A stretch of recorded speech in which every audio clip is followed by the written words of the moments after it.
Hey, what's up? It's Primetime Football, and today I'm going to go over my top 10 power rankings following Week 8 of college football.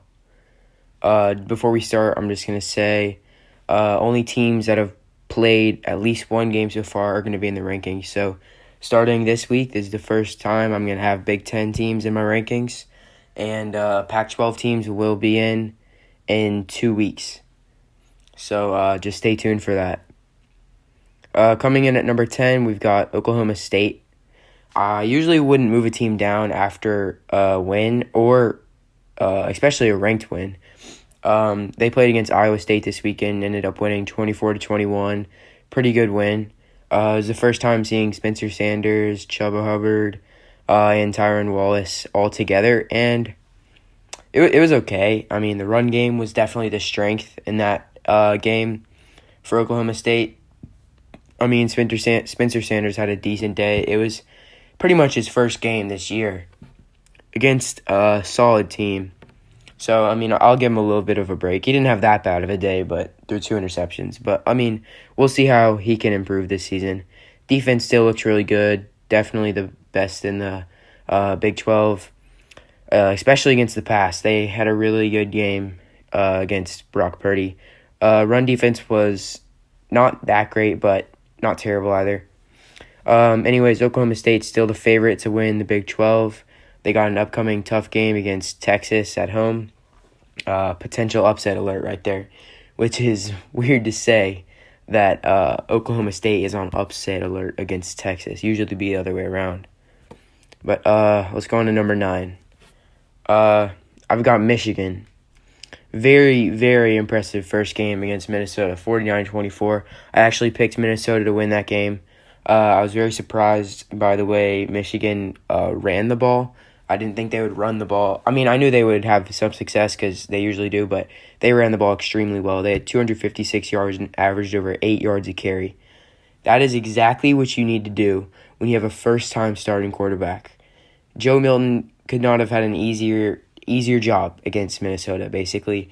He only had to throw 22 times, and he was pretty successful. But in your first game, you don't want the pressure of being consistent 3rd and longs, 3rd and 8, 3rd and 9, 3rd and 10 consistently. You don't want that. When you're in short yardage situations, it's easy to throw the ball. When you're running the ball successful, the other team has to stack the box, all that stuff. Defense was pretty solid against Minnesota, who was actually a pretty good offense last year. They pretty much, I wouldn't say shut down, but they held their own against Tanner Morgan, who's a very good quarterback last year. We'll see how far they can make it this year with Joe Milton. I'm interested to see how he plays when he actually does have to make some plays. Coming in at number 8, we got another Big 10 team, Wisconsin. Another team with a quarterback in his first start. They have Graham Mertz, who's a 4-star freshman. The only difference between his first start and Joe Milton's was that he had pressure. I'm not talking about pressure as in like a big game or something, or even as in like he's getting guys like defenders getting pressure on him. I mean, his team could not run the ball. Wisconsin couldn't run the ball. He had to make plays with his arm. And that's exactly what he did. He only threw 1 incomplete pass the entire game, and it was actually a drop. But 5 touchdowns, so he had a very almost perfect game, I would say. Unfortunately for him, he has caught COVID, and they were supposed to do another test. I haven't heard if it was positive or negative, but if it's positive, he's going to be out for 3 weeks, which means he will miss the Michigan game, and that is a huge loss for Wisconsin. On the defensive side, they're still one of the best in the country. There's pretty much been no drop-off. They allowed no points against Illinois. Illinois' 7 points came off of a defensive touchdown, so Wisconsin's defense didn't allow anything.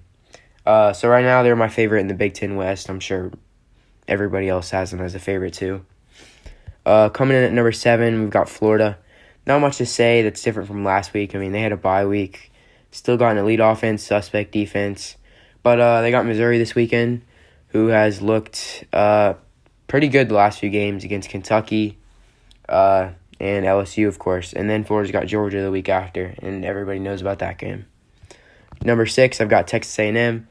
Just like Florida, not really anything new to talk about with them. Had a bye week. Texas A&M is a very confusing team to me.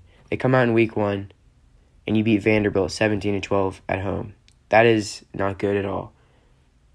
Then the next week, they go out and get blown out by Alabama, but keep it close for parts of the game. It was kind of a weird game, but they ended up getting blown out anyways. Then they go and beat Florida, who a lot of people were saying was a top 4 team. I think they were actually ranked top 4 at the time. So I just don't know what to think about Texas A&M right now. I want to see them play a few more games before I can say, hey, they're definitely one of the top 5 teams in the country. But they got Arkansas this week, which will be a good test.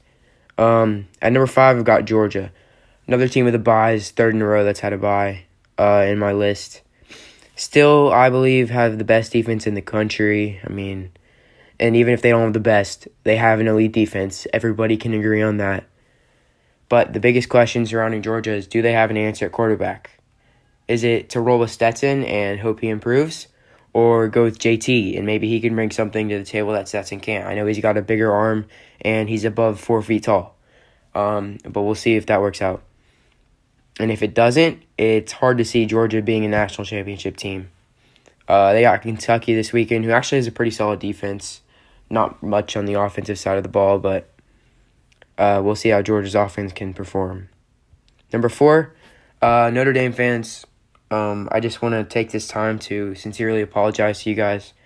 I picked Pittsburgh to upset Notre Dame 20-17, and Notre Dame, they definitely watched my video. Yeah, I can guarantee you they watched my video, and they got mad about that and ended up winning 45-3.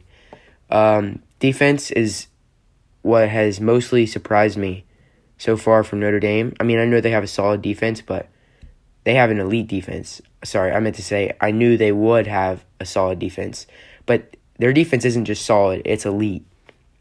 The offense is a little inconsistent, the Louisville game, only 12 points. But the defense, I think, is the strength of this team. And defense in the run game. So we'll see how they can perform against Clemson. They play Georgia Tech this week. I don't think that's much of a challenge. But Clemson after that. So we'll see where Notre Dame really is in that game. Number 3, I've got Ohio State. They're exactly what we thought they would be. Fields is great. Only threw 1 incompletion. Had pretty much a perfect game. Defense was a little shaky at first and that sometimes, but I think that's what you're going to get from a lot of teams, especially in the first game because of, COVID stuff, middle of a pandemic. It's just tough to stay consistent, especially on the defensive side of the ball.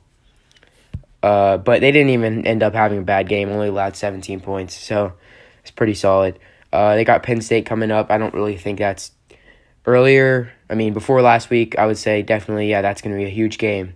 Now, Penn State looks like they're not so amazing. And apparently they just lost another running back. So they lost Journey Brown, and then they lost Kane. I'm not sure his first name, but they lost him. He was their starting running back now. So now they're on their third-string running back. I think Ohio State's going to blow them out. I'll tell you that right now. Number 2, I've got actually Clemson. I had Alabama at 2 and Clemson 1 last week, but now I got Clemson at 2.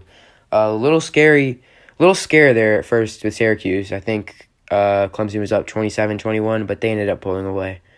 In my opinion, they're still the most complete team in the country.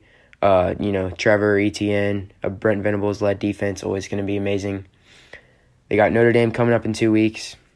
At number 1, Alabama. If Clemson and Alabama were to play right now, if they were to play today, I would think Clemson would win. But Alabama deserves to be ranked 1. They beat Georgia by 17 and A&M by 28, who are both top 10 teams in both my rankings and the AP poll. Then they just destroyed Tennessee, who is a pretty solid team as well. Jalen Waddle's out. Prayers up for Jalen Waddle. It's a big loss for Alabama. I don't think it'll affect them too much now or in the regular season, but if they face an elite defense like Georgia, you might see the difference. Anyways, they still got the best offense in the country, even without him. I'm going to stand firm on that one. Defense has been the knock on Alabama this year, and they've shown improvement starting in that second half against Georgia, where they allowed 24 in the first half, second half 0 points. Against Tennessee, they looked pretty good. Now, Tennessee isn't the greatest offense, but they're still pretty good.